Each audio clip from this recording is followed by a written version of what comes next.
Good morning. Yeah, thank you very much for joining us here for the first talk. We know it's a little bit of a complicated situation having the first talk, so the kind of side act to the main stage. So we really truly appreciate that you're here and listen to us. Dominik and I are looking forward to speaking about the transition of horizontal to vertical AI. I'm Nicholas. I work for Intapp, a Palo Alto-based NASDAQ-listed software leader for vertical SaaS and vertical AI. And I have the honor to also introduce Dominik to you from KPMG. Dominik is my partner today.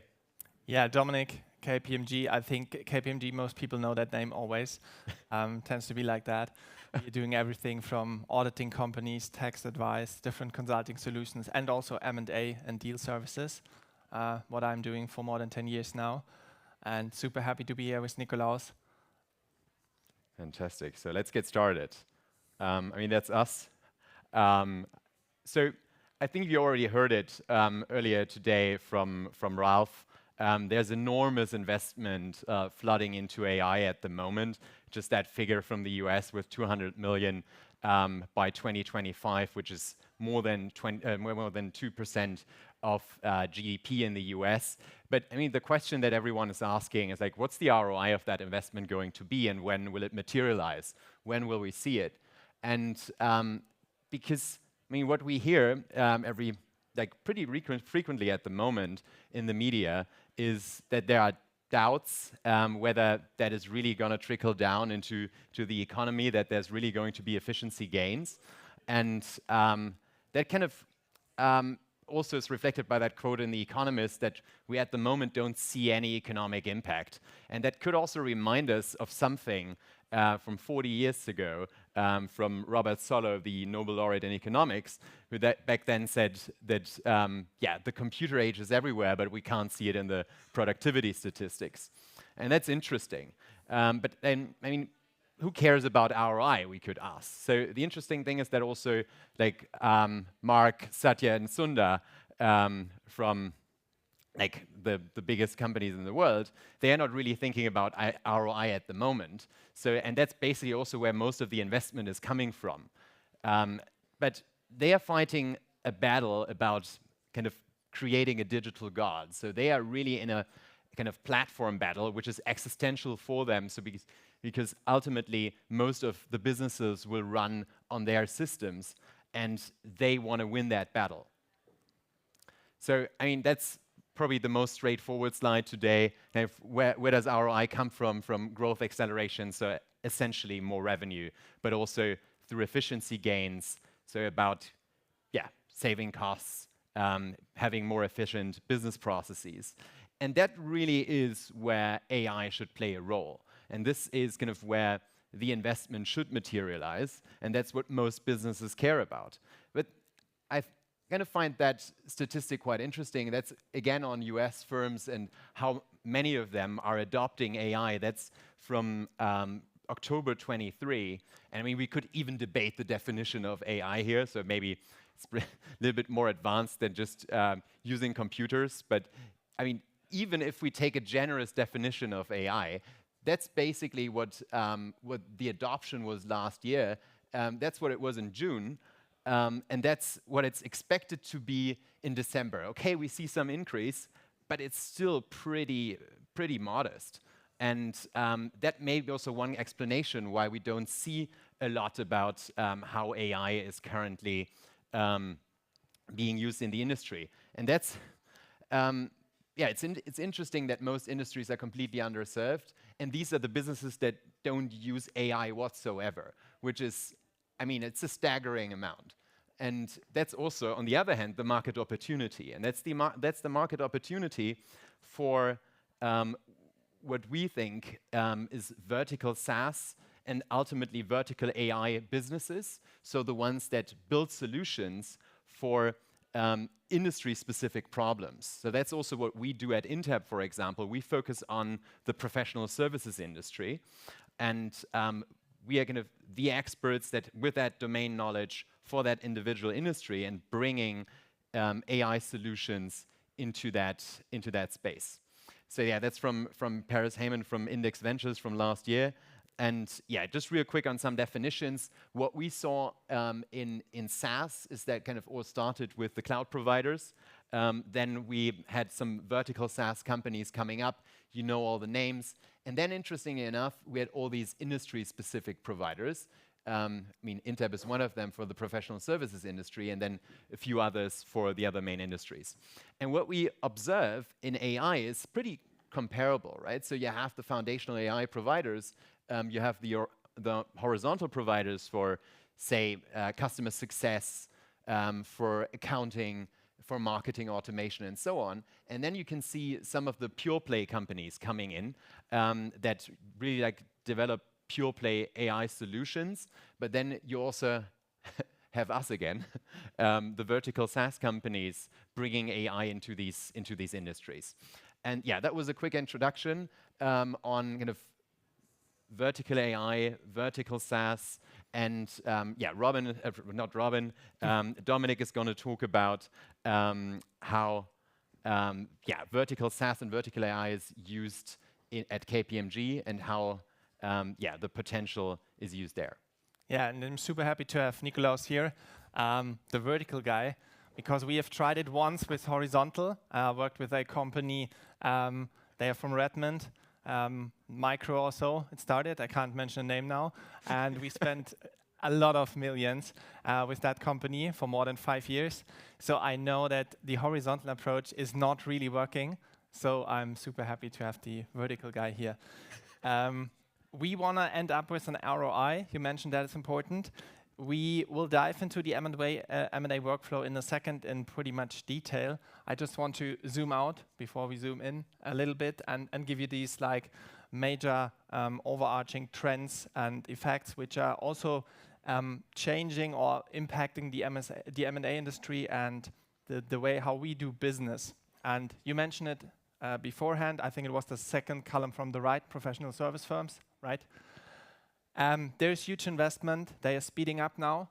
That is just one example. Not sure if you can read it. So UBS, the Swiss guys, they have an AI tool that can crawl 300,000 companies in 20 seconds.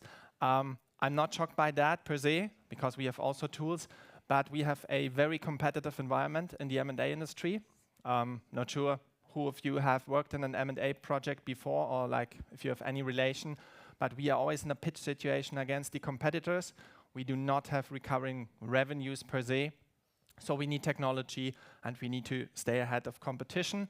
And of course, technology helps us as M&A advisors to scale in a very volatile market. Super high level, and just very quickly, strategy, the M&A process in 5 steps here. Strategy, boardroom, deal sourcing, so really identifying targets, buyers, sellers, the companies, auction process to raise competition, to increase the price at the end, due diligence. This is where you really lift up the car and look at it from every angle, right? Like the German TÜV. And then you have the post-deal. This is where you create the value from synergies and things like that. How do we work on that 5-step process? I have this like triangular shape here. Goes from origination to delivery. Project is always led by a partner. He is responsible for the client contact and the origination of the deal. Senior managers, that will be my role. I'm doing like all the orchestration and the housekeeping, making sure that everything happens at the right time and the right people, relevant people get the relevant information. We have a larger group of analysts then. They are really doing a great job. They're doing the heavy lifting. They work in Excel, PowerPoint. That's maybe the worst thing for an ROI you can have, this tool, but that's a different story. And then we have 2 more parties here involved, clients and buyers. A lot of emails flying around here all the time. If we just combine that now, the process and the roles, this is our M&A battlefield where I work every day. That's a little bit simplified now, but I think this gives you a good overview of that process and the different steps here. And we can just see now how AI helps in creating AI leads, predictions, sending the right signals to us, which companies are relevant, which deals could pop up in the future, market research, summaries of markets, creating peer groups. Nikolaus founded a company, by the way, Delphi, that is specialized in these peer groups. Maybe he can talk about that for a second. You can just imagine if you get just a company name and you have like no clue where this company sits and then which market and the environment and so on. This takes quite some time to get an understanding here of the situation. We get automated dashboards with AI, getting an overview of the process. We get, when we do an outreach, so contacting buyers, potential buyers, we get support from AI. I will detail that out in a second. The emails, if you just imagine in a typical M&A process, we have maybe at the very beginning, we reach out to 50 different parties. This will then, in kind of a funnel, shrink down to 3, 4, 5. And there are different process steps. We haven't plotted them here, but you can just imagine the sheer amount of communication. And of course, a smart tool which is monitoring the inbox, understanding attachments, all of that. This is helping here, translating that into automated client reportings, because every Friday clients want to have that PowerPoint deck with the latest status. And then finally a data room where we get support like document redaction, or you can really, today that's pretty new, talk to data rooms, thousands of documents, and you just get the answers. You can almost skip the analysts. We have one more cut of that one with numbers, like ROI, but we will come to that in a second. I'll just get it moving with a small demo, I guess, now. Yeah, thanks, Dominik. I mean, you can see the sheer complexity of the process and the different applications for AI in that process, and the platform on which that happens, and that's the Deal Cloud product that Intapp developed over the last 10 years, which is basically a CRM system for the M&A sector to monitor the pipeline, the M&A pipeline, for example, of a private equity. And yeah, it comes with the typical SaaS features that we all know, but we kind of build this vertical SaaS solution. I mean, it seems like hard to read, but at the end of the day, you'd see here like the typical use cases of zero entry, summarization, generation of data, getting recommendations from the CRM system to which client you want to reach out to or which potential buyer, and kind of to see that in action. By the way, always very important in that space. We deal with professionals, partner-led companies that really care about compliance. And yeah, but again, to see that in action, we also have a little clip for you. Let's see whether that works. Do we also get the audio?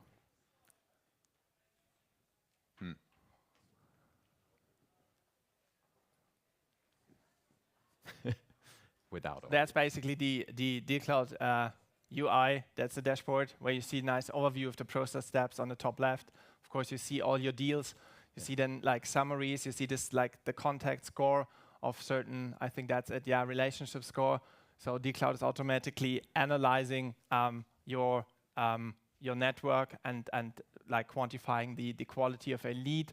Then you get a lot of AI summarization.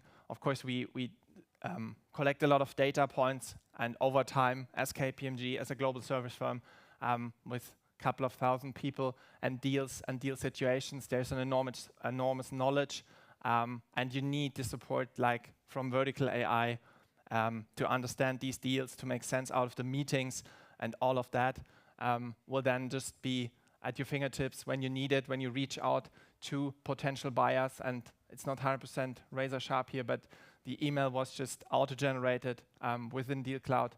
And now you see the different contacts that will be available from your network. You see them rated, and you could now, with the best possible conversion probability, reach out to these guys with your content auto-generated.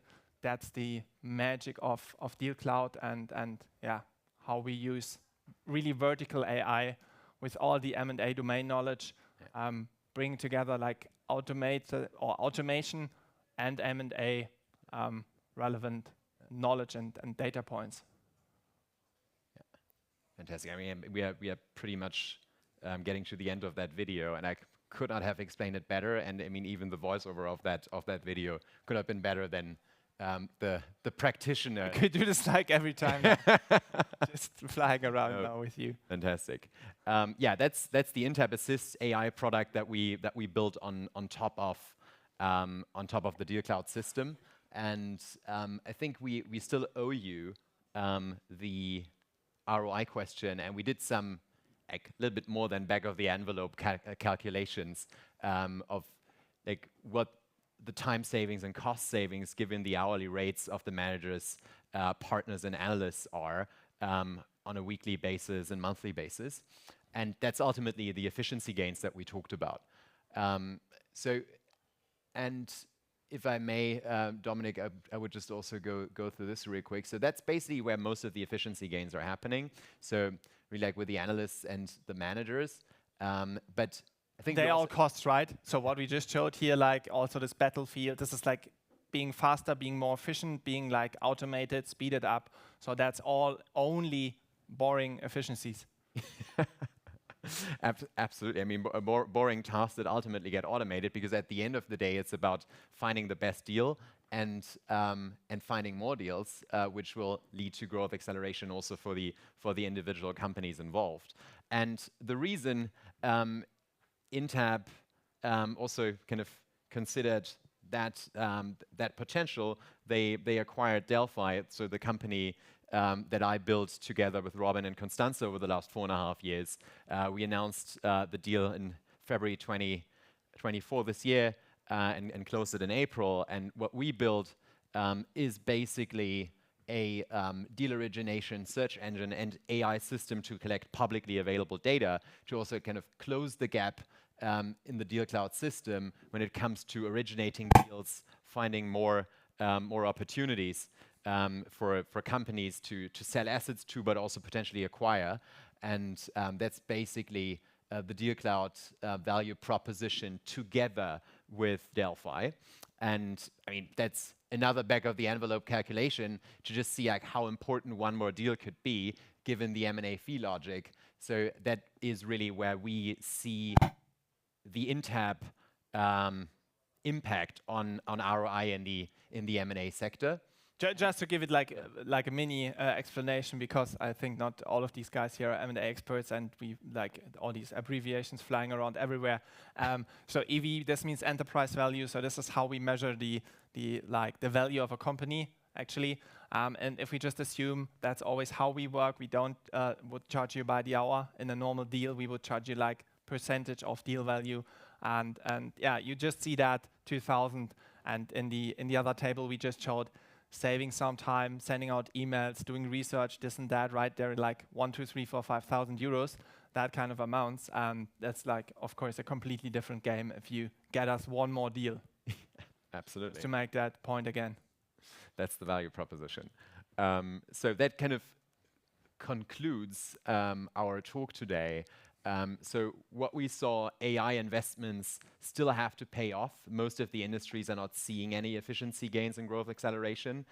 We truly believe that we as vertical AI providers are very well positioned to bring that ROI to the professional services industry and other companies that focus on individual industries such as manufacturing, construction, and healthcare will do their job in these industries. And that's why we are like so positive and really like gung-ho on the future of that industry and the impact that we can leave together with our partners such as KPMG. Yeah, and I'm as I said, I couldn't like sum it up better. You mentioned it already. Vertical. This is the only approach that we can take. I mentioned that at the very beginning. Tried the horizontal journey already. It didn't work. Of course, the process will get leaner. I think the overall M&A process, it's also very like people-driven. It's like a people business. So I think it won't change entirely or go away or something like that. But the way how that works in detail, this will maybe disrupt from a data perspective, for example, heavily. And I'm super interested what's coming up here. Yeah, fantastic. Looking forward to all that. That's it. Thank you very much for listening. Very, very cool that you joined.